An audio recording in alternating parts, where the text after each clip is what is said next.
Jamani, Bwana Yesu asifiwe sana. Washirika wetu kote duniani, niko hapa mlima huu ndio mlima wa Ngong. Ukitazama ngambo ile nyingine kule ni Suswa.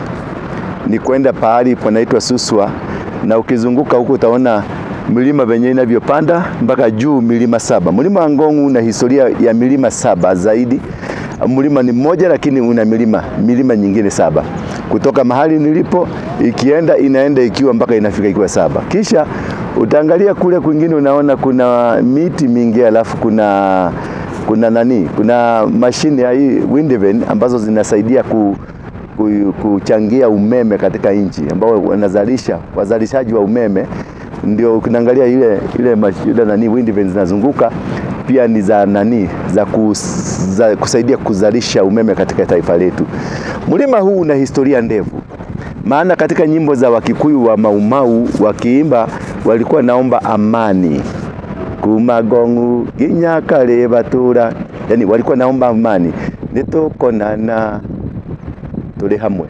Tutakutana, tutakuwa pamoja, jamii moja.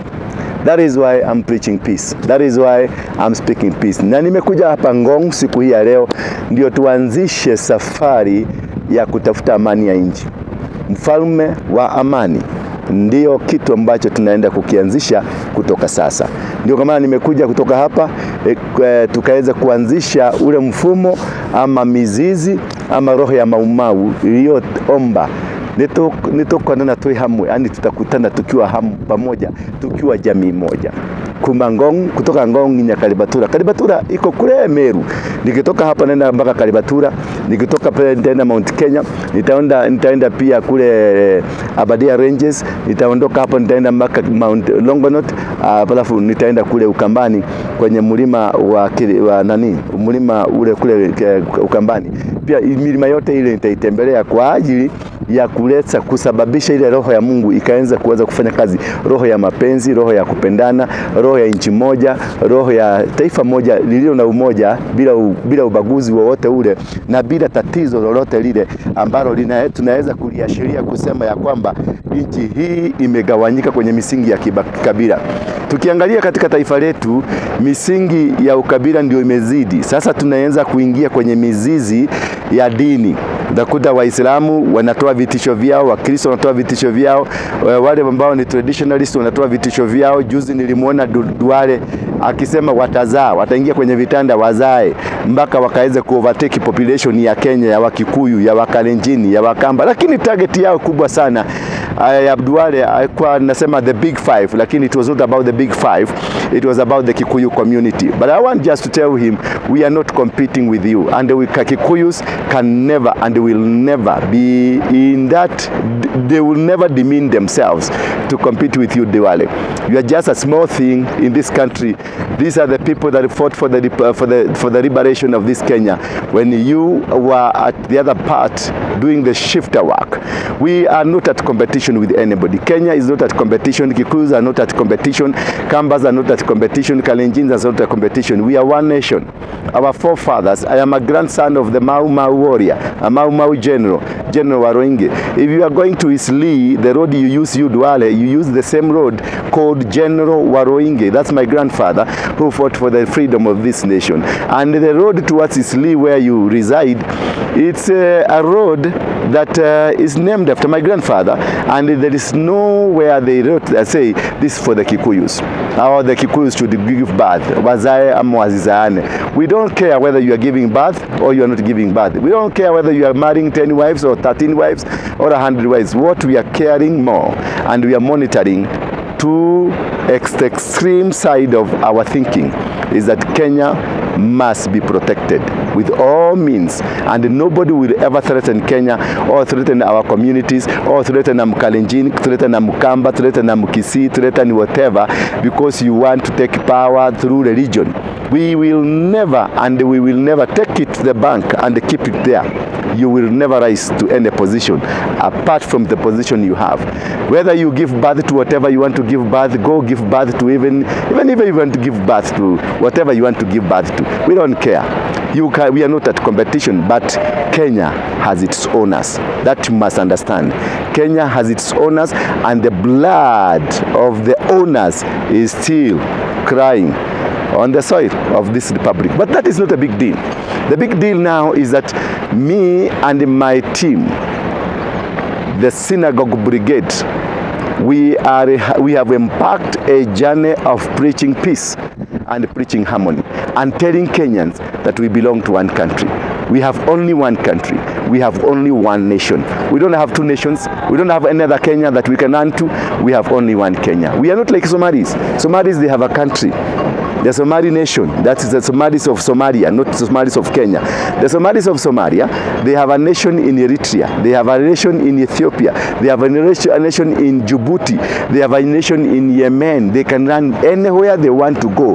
They can go. And that is good for them. So Duale, leave us alone. Kenya is one. We don't have any other nation we can run to. We are speaking peace. But also, we want also to request our president, our dear president, please, please, don't put Kenya into jeopardy. Don't put Kenya into loggerheads with our nation. Yes, during the days of colonialism, Mau Mau were hosted, Nyerere hosted Mandela, and remember even Museveni was hosted in Kenya, and many liberations war, even Kabila was hosted in Kenya, Kagame was hosted in Kenya. But that does not mean that we start a replica of the same.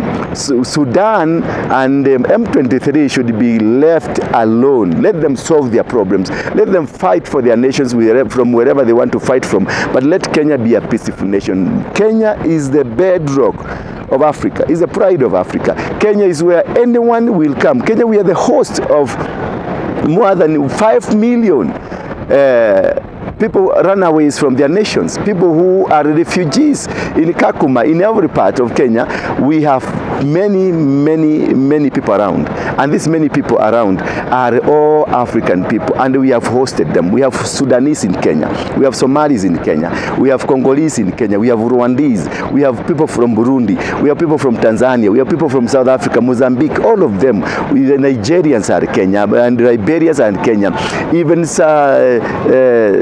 Sao Tore. All these people are in Kenya, and they have the peace, they have the love, and they have experienced the peace that was laid by the foundation that was laid by our forefathers, Jomo Kenyatta and the Mau Mau and the other people that were involved into the struggle of this nation, the struggle that we were building a nation, not a nation of war, but a nation of peace. When we had a problem, 2007, and 2008, which was resulted by the politics that are again coming up by the same people from the same angle line, the whole world, including Kofi Annan, including many people from the world, President of Tanzania, Benjamin Mkapa, the late, and many other people from Uganda, from Rwanda, from all over, they all came to rescue Kenya, and they said they cannot afford Kenya to slip into anarchy. We were not going. Kenya, we are brothers. We are going to hold hands. We are going to meet the Kalenjins. We are going to meet the Kambas. We are not going to meet the Bluyas, the Luos, everybody, and tell them Kenya is one nation. And this one nation, nobody can be able to break it. And we are going to preach peace. Again, I'm calling upon all the religious organizations, including the Muslims, Christians, Hindus, traditionalists, and whoever you are, apart from the Freemasons and the One World agenda. That one is closed here in Kenya, but the rest we are going to team up together. We are going to organize, do organizational capacity meetings. Then we preach peace together, because all Kenya is a one country, a nation that we love, a nation that we care for, a nation that we want to see going on. So we have launched, and we are launching tonight, and you can see from the other side there is a team is arriving already. We are going to have almost 1,000 of them here as we are launching this campaign for the peace caravan mfalme wa amani, the Prince of Peace. Mfalme wa amani means the Prince of Peace. And then we shall bring peace to everybody as we are gearing to a volatile moments where there will be elections, campaigns will be going on. We are going to commission and we want to put this politician do a signature on a paper that they were going to uphold peace in this nation. So I'm calling upon the peacemakers all over the world, wherever you are, people in diaspora, support this mission as we move forward. And therefore God will bless you as we are here. And we be going to anywhere else, we are going there to preach the gospel of peace to us. Because Jesus is the Prince of Peace, and Jesus brought peace, the kingdom, not religion. Jesus never brought religion.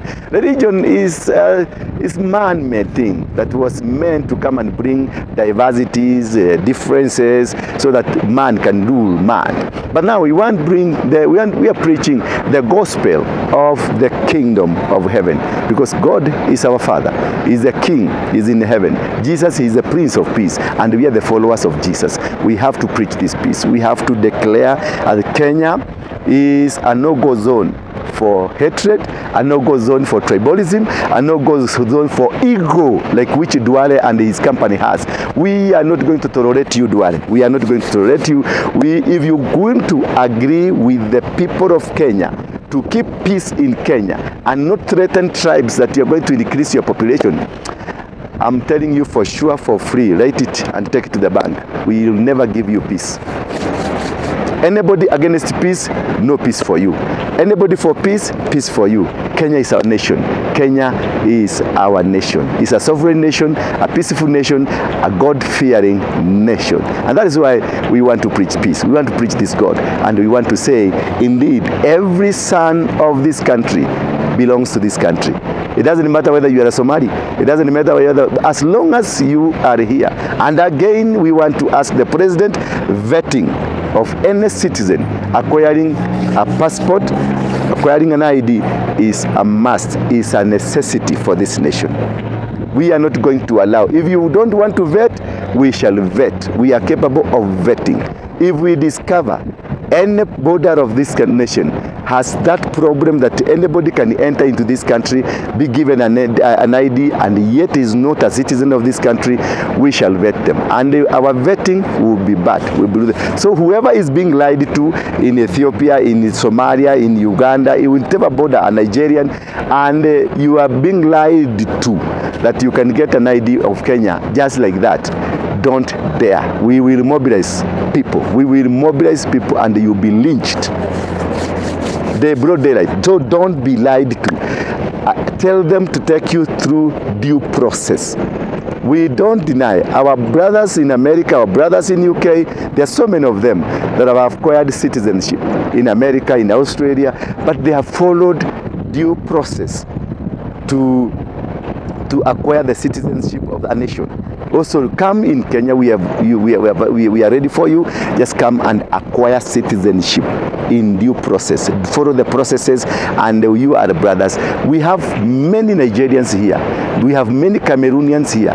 We have many people from Mali, and they have exploited our nation. We have never beaten them up like in South Africa.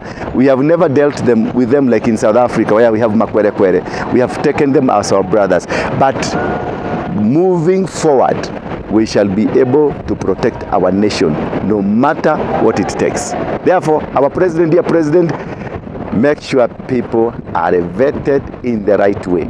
No segregation, hakuna ubaguzi, hakuna ya kusema tu ni Msomali akue overvetted, but every person must go through a due process. Therefore, I want to welcome you as we get into due process, and come love this mountain. This is a mountain. We have many tourism, local tourism, and also major athletes of Kenya. They have succeeded from this mountain. So this is a holy mountain. This is one mountain that we call a holy mountain. This is where one place where the Mau Mau waged war from, and they won the battle. and also many other groups have come to this place, and many servants of God. I hear even Kemani William, who God spoke to him from here. When I came here first time, God spoke to me and instructed me to start a ministry, and that's why I normally, whenever I want to do anything, whenever I want to start a journey, I must come to this mountain and speak to God and hear from God. Then I begin the journey. As of now, let's meet on the streets of Nairobi, in the streets of Embu, in the streets of Garissa, in the streets of Mandera, in the streets of Lodwar, in the streets of Mombasa, all over Kenya, preaching peace. And I'm calling upon, if you want to join this movement, down there is our website. You can look at it. Our numbers are there from Mfalme wa Amani Foundation. We want to move. If you want to be a member, you want to be a supporter, you want to be a partner, there is our account numbers, our telephone numbers, website and email number. Just write to us. We are waiting for you as we embark. And if you have anything that you think can support, if you have a motor vehicle, a lorry, if you have money, whatever you think, food, because we also be going to see our brothers and sisters who doesn't have food, people who are suffering, people who are faced by challenges of life. We'll be visiting them, we'll be seeing them. So if you support us in whatever way you want to support us, we will be happy. God will be with you. And even you being participant there, if you are going to Voi, you join us, you go to Voi. If you are going to Kericho, you join us, you go to Kericho. If you are going to Eldoret, you join us, you go to Eldoret. I'm telling you, we'll be glad with you. We will be happy with you, because we need like 1 million people going. We in a VED, we go to Kericho. We make sure you speak to everybody in Kericho about peace. We go to Eldoret, we speak to everybody in Eldoret, we speak about peace. We go to Muranga, the same thing. We go to Mombasa, the same thing. We go to Mandera, the same thing. And we will be so happy that Kenya will be a holy nation and a clean nation. If you can look up there, my director, my cameraman, you can zoom, see the people are coming up there. Just zoom up there, you can see people are coming in plenty, that they join us in this move. You can also see the Muzungus are also around with us, joining us, and we are glad that you are also coming to join us so that we can run the nation. We are literally saying we are now ready to move. We are ready to move. We are ready to make a move. As can you see, we are completely ready. Look at the atmosphere. When we come to the Ngong Mountain, we normally want you to look at the atmosphere, how good it is, how powerful it is, how good everything is. The God manifestation in this place is so wonderful. When you have a God manifestation in such a place, we thank God for it. I'm Apostle WARUINGE, a peace ambassador. I'm not a general. Yes, I'm a commando, I'm a general. But now I want to be called by you, peace ambassador. I want us to preach peace. Let us preach peace and make sure there is peace in this nation. Na wakwache nikwambie msemo wa Kiswahili, amani haiji ila kwa nje ya upanga. Kwa hivyo hakuna mbembelezano, lazima amani ikue. And we don't care. And nobody thinks, if you think you can do it, whatever you want to do, just because you think tumetulia kidogo, theirs. Peace must come to this nation.